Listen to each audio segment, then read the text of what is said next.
Assalamualaikum warahmatullahi wabarakatuh. Perkenalkan, nama saya Masayu Wanda Aulia dengan NIM 23051113731. Kali ini saya akan membahas tentang nasionalisme Indonesia sebagai nilai UAS pada mata pelajaran sejarah Indonesia masa kolonial yang diampu oleh Bapak Nurdiansyah MPD. Nasionalisme Indonesia.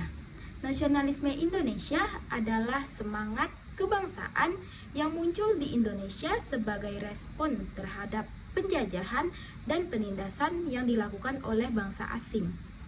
Nasionalisme ini menjadi pendorong utama kemerdekaan Indonesia. Berikut yaitu asal-usul dan perkembangan nasionalisme di Indonesia. Yang pertama yaitu asal-usul nasionalisme di Indonesia.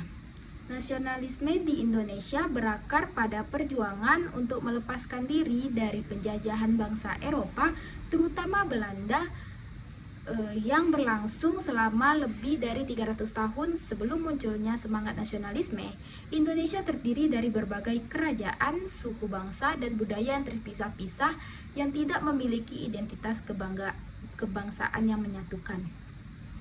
Selanjutnya yaitu faktor penyebab munculnya nasionalisme. Beberapa faktor pendorong munculnya nasionalisme di Indonesia. Yang pertama yaitu adanya penjajahan Belanda. Penindasan yang dilakukan oleh pemerintah kolonial Belanda seperti kerja paksa, pajak tinggi, dan pembatasan hak-hak rakyat memicu kesadaran kolektif tentang ketidakadilan yang harus dihentikan. Yang kedua yaitu pengaruh ideologi Barat.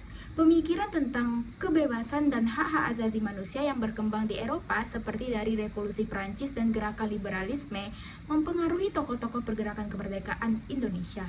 Yang ketiga yaitu kemajuan pendidikan. Pendidikan Barat yang diperkenalkan oleh pemerintah kolonial membuka wawasan banyak orang Indonesia, terutama golongan priayi dan intelektual muda yang kemudian menjadi pelopor pergerakan nasional.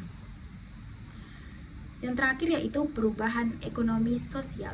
Modernisasi yang dibawa oleh kolonialisme seperti pembangunan infrastruktur dan ekonomi yang lebih terhubung dengan dunia luar memperkenalkan ide-ide baru tentang kesatuan dan kemajuan bangsa. Berikut adalah tokoh-tokoh nasionalisme Indonesia. Yang pertama yaitu Soekarno, proklamator dan presiden pertama Indonesia yang menjadi simbol utama perjuangan kemerdekaan dan nasionalisme Indonesia. Yang kedua yaitu Muhammad Hatta, wakil presiden pertama Indonesia dan tokoh penting dalam memperjuangkan kemerdekaan dan ide-ide pembangunan ekonomi Indonesia. Yang ketiga ada Sultan Syaril, salah satu tokoh pergerakan kemerdekaan yang berperan dalam diplomasi internasional untuk memperjuangkan kemerdekaan Indonesia.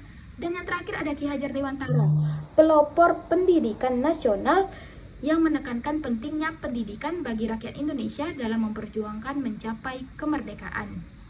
Yang terakhir yaitu ciri-ciri nasionalisme Indonesia. Yang pertama yaitu adanya semangat kebangsaan. Nasionalisme Indonesia mengutamakan rasa persatuan dan kesatuan antar suku, agama, budaya yang berbeda di Indonesia. Yang kedua, perjuangan kemerdekaan. Nasionalisme Indonesia sangat dipengaruhi oleh perjuangan untuk merdeka dari penjajahan asing, dengan tujuan utama adalah kemerdekaan dan kedaulatan negara Indonesia. Yang terakhir yaitu identitas nasional. Nasionalisme Indonesia juga bertujuan untuk menciptakan identitas bangsa yang berbeda dari bangsa penjajah dengan menekankan keberagaman dalam kesatuan. Sekian penjelasan dari saya. Bila ada salah saya mohon maaf. Saya akhiri. Assalamualaikum warahmatullahi wabarakatuh.